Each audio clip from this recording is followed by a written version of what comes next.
Evangelio de hoy, lunes 4 de marzo del año 2024.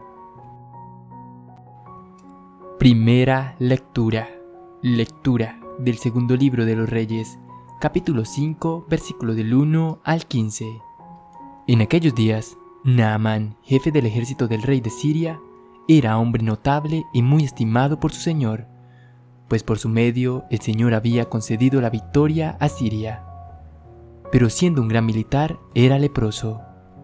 Unas bandas de arameos habían hecho una incursión trayendo de la tierra de Israel a una muchacha, que pasó al servicio de la mujer de Naamán. Dijo ella a su señora: «Ah, si mi señor pudiera presentarse ante el profeta que hay en Samaria, él lo curaría de su lepra». Fue Naamán y se lo comunicó a su señor diciendo: «Esto y esto ha dicho la muchacha de la tierra de Israel». Y el rey de Siria contestó: «Vete, que yo enviaré una carta al rey de Israel». Entonces tomó en su mano 10 talentos de plata, 6,000 siclos de oro, 10 vestidos nuevos y una carta al rey de Israel que decía: «Al llegarte esta carta, sabrás que te envío a mi siervo Naamán para que lo cure de su lepra». Cuando el rey de Israel leyó la carta, rasgó sus vestiduras diciendo: «¿Soy yo Dios para repartir vida y muerte? Pues me encarga nada menos que curar a un hombre de su lepra. Daos cuenta y veréis que está buscando querella contra mí». Eliseo, el hombre de Dios, oyó que el rey de Israel había rasgado sus vestiduras y mandó a que le dijeran: «¿Por qué has rasgado tus vestiduras? Que venga a mí y sabrá que hay un profeta en Israel». Llegó Naamán con sus carros y caballos y se detuvo a la entrada de la casa de Eliseo. Envió este mensajero a decirle: «Ve y lávate 7 veces en el Jordán, tu carne renacerá y quedará limpio». Naamán se puso furioso y se marchó diciendo: «Yo me había dicho, saldrá seguramente a mi encuentro, se detendrá, invocará el nombre de su Dios, frotará con sus manos mi parte enferma y sanaré de la lepra». El Habana y el Farfar, los ríos de Damasco, ¿no son mejores que todas las aguas de Israel? Podría bañarme en ellos y quedar limpios. Dándose la vuelta, se marchó furioso. Sus servidores se le acercaron para decirle: «Padre mío, si el profeta te hubiese mandado una cosa difícil, ¿no lo habrías hecho? ¿Cuánto más si te he dicho, lávate y quedará limpio?» Bajó, pues, y se bañó en el Jordán 7 veces, conforme a la palabra del hombre de Dios. Y su carne volvió a ser como la de un niño pequeño, quedó limpio. Naamán y toda su comitiva regresaron al lugar donde se encontraba el hombre de Dios. Al llegar, se detuvo ante él exclamando: «Ahora conozco que no hay en toda la tierra otro Dios que el de Israel». Palabra de Dios, te alabamos, Señor. Salmo de hoy, Salmo 41. Mi alma tiene sed del Dios vivo. ¿Cuándo veré el rostro de Dios?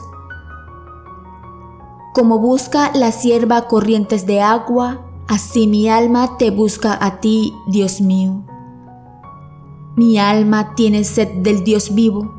¿Cuándo veré el rostro de Dios? Mi alma tiene sed de Dios, del Dios vivo. ¿Cuándo entraré a ver el rostro de Dios? Mi alma tiene sed del Dios vivo. ¿Cuándo veré el rostro de Dios?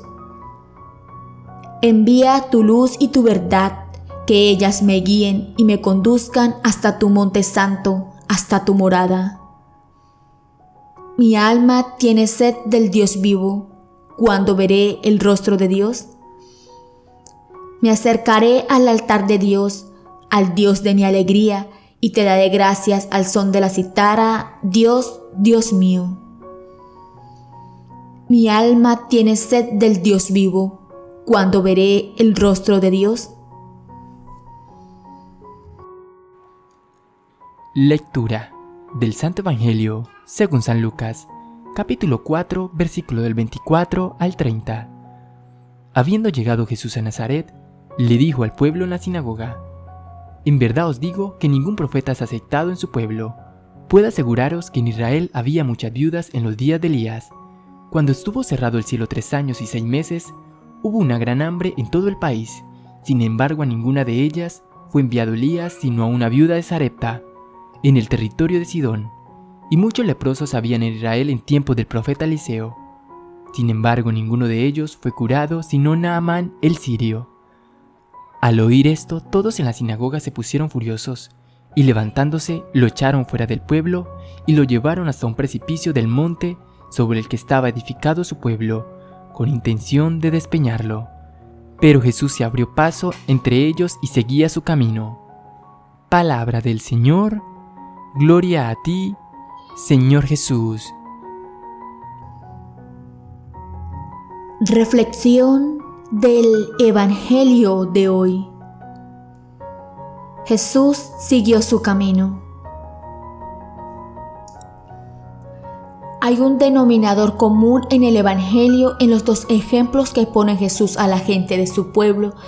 En los dos se refiere a casos de curaciones del Antiguo Testamento en que los curados fueron personas que no pertenecían al pueblo de Israel.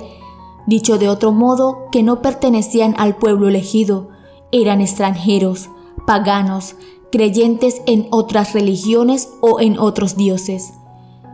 Me ha hecho pensar en algunas personas que me he encontrado, buenos católicos, de misa frecuente, incluso que me han dicho muy seriamente que las obras de caridad de los católicos se deberían dirigir preferentemente a los católicos en necesidad y dejar de lado a otros, increyentes, musulmanes, etc., porque primero tenemos que cuidar a los nuestros.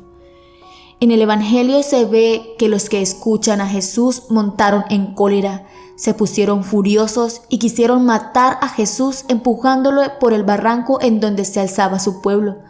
Da la impresión de que se sentían propietarios de la salvación. Ellos eran el pueblo elegido. En realidad, se sentían propietarios de Dios mismo.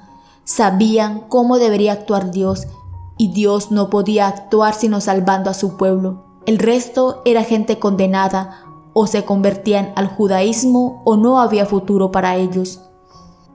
Pero no es así el Dios de que nos habla Jesús en el Evangelio. Ni siquiera es así el Dios de que se habla en el Antiguo Testamento, el Dios de los profetas. El amor de Dios es universal y nadie escapa de su mano, de su piedad, de su misericordia. Todos somos hijos e hijas suyos, hechura de sus manos, queridos y amados. No se adquiere la participación en el amor y la misericordia de Dios por el bautismo, ni se conserva a base de rosarios o misas o cumplimientos pascuales. Si lo entendemos así, terminamos por imaginarnos un Dios tan pequeño como nuestras mentes. El Dios de Jesús es más grande que nuestras mentes y su amor es, hay que repetirlo y repetírnoslo, universal e incondicional. Por eso, solo cuando los cristianos somos capaces de amar a todos, sin excepciones de ningún tipo, es cuando anunciamos el Dios de Jesús y damos testimonio de Él.